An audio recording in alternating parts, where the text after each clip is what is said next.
A reading of the Declaration of the Dicastery for the Doctrine of the Faith, Dignitas Infinita, on Human Dignity, released 8th of April 2024. Declaration Dignitas Infinita. 1. A growing awareness of the centrality of human dignity. 10.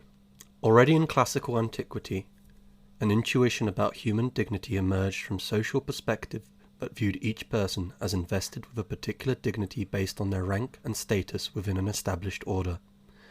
From its origins in the social sphere, the word dignity then was used to describe the differentiated dignity of beings in the cosmos. In this view, all beings possess their own dignity according to their place within the harmony of the whole. Some high points of ancient thought did begin to acknowledge a unique place for humans as beings endowed with reason, able to take responsibility for themselves and others in the world. Nevertheless, a way of thinking that would be able to ground our respect for the dignity of every human person in every circumstance was still a long way away. Biblical perspectives. 11. Biblical revelation teaches that all human beings possess inherent dignity because they are created in the image and likeness of God. God said, "Let us make man in our image, after our likeness." So God created man in his own image. In the image of God he created him. Male and female he created them.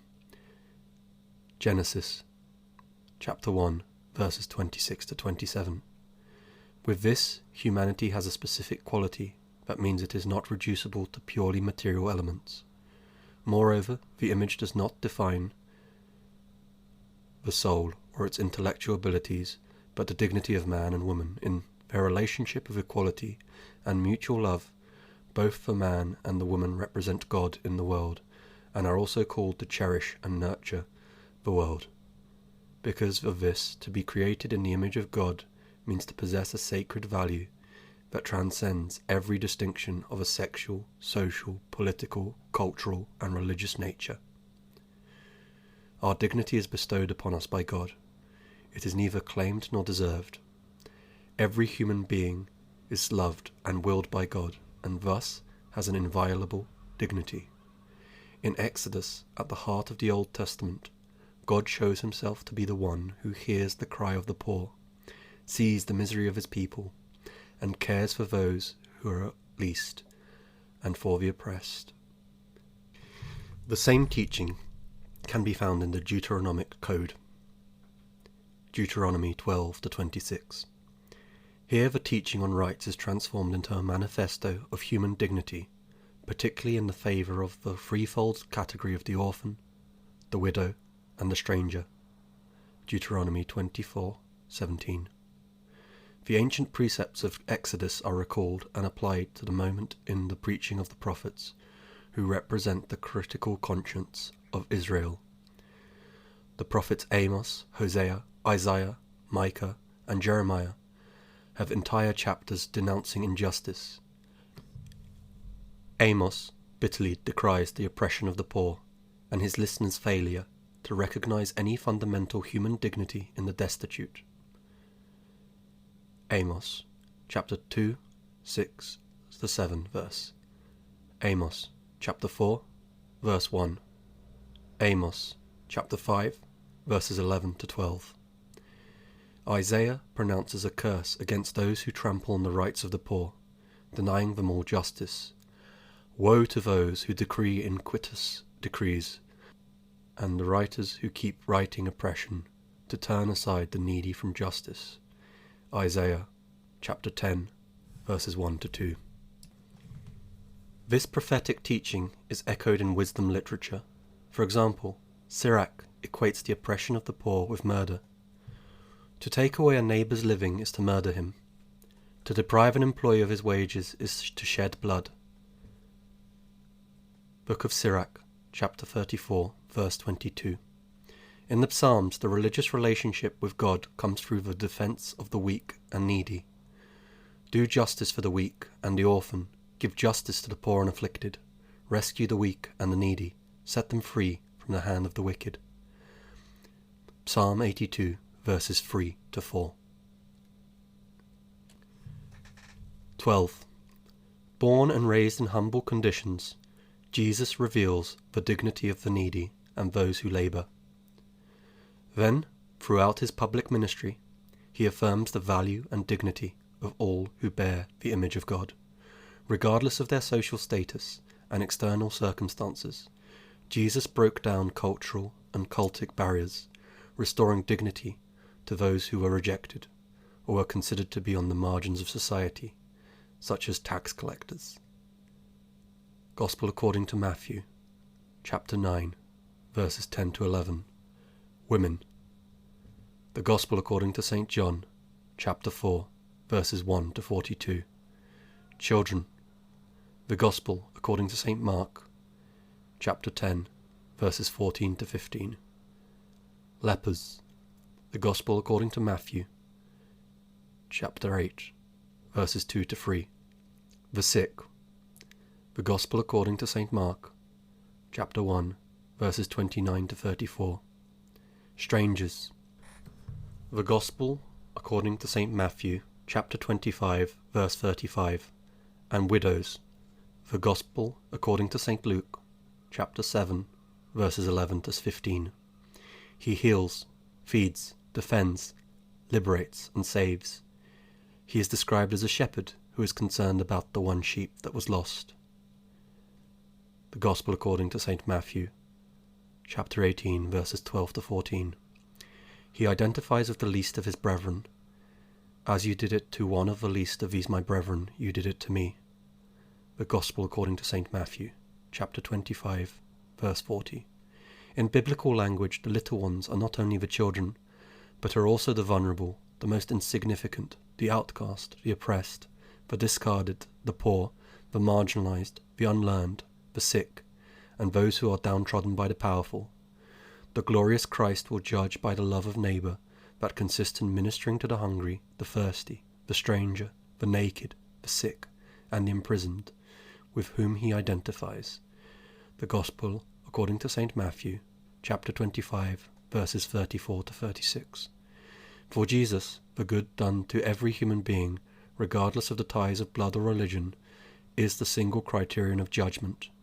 The Apostle Paul affirms that every Christian must live according to the requirements of dignity and respect for the rights of all people. From the Letters to the Romans, chapter 13, verses 8 to 10, according to the new commandment of love. From the first letter of Corinthians, chapter 13, verses 1 to 13. Developments in Christian thought. 13. As Christian thought developed, it also prompted and accompanied the progress of humanity's reflection on the concept of dignity. Drawing from the rich tradition of the Church Fathers, classical Christian anthropology emphasized the doctrine of the human being as created in the image and likeness of God, and the unique role of the human person in creation. By critically sifting through the inheritance it had received from ancient philosophy, medieval Christian thought arrived at a synthesis of the notion of the person that recognized the metaphysical foundation of human dignity. St. Thomas Aquinas attested to this when he affirmed that person signifies what is most perfect in all nature, that is, a subsistent individual of a rational nature. The Christian humanism of the Renaissance later emphasized this ontological dignity and its preeminent manifestation in free human action. Even in the writings of such modern thinkers as Descartes and Kant, who challenged some of the foundations of traditional Christian anthropology, one can still strongly perceive echoes of revelation. Building upon some recent philosophical reflections about the status of theoretical and practical subjectivity, Christian reflection then came to emphasize even more the depths of the concept of dignity. In the 20th century, this reached an original perspective, as seen in personalism, that reconsidered the question of subjectivity and expanded it to encompass intersubjectivity and the relationships that bind people together. The thinking flowing from this view has enriched contemporary Christian anthropology. The present era. 14. Today, the term dignity is mainly used to emphasize the uniqueness of the human person, incomparable to all other entities in the universe. From this perspective, we can understand how the word dignity was used in the 1948 United Nations Declaration, which speaks about the inherent dignity and of the equal and inalienable rights of all members of the human family. Only this inalienable character of human dignity makes it possible to speak about human rights. 15.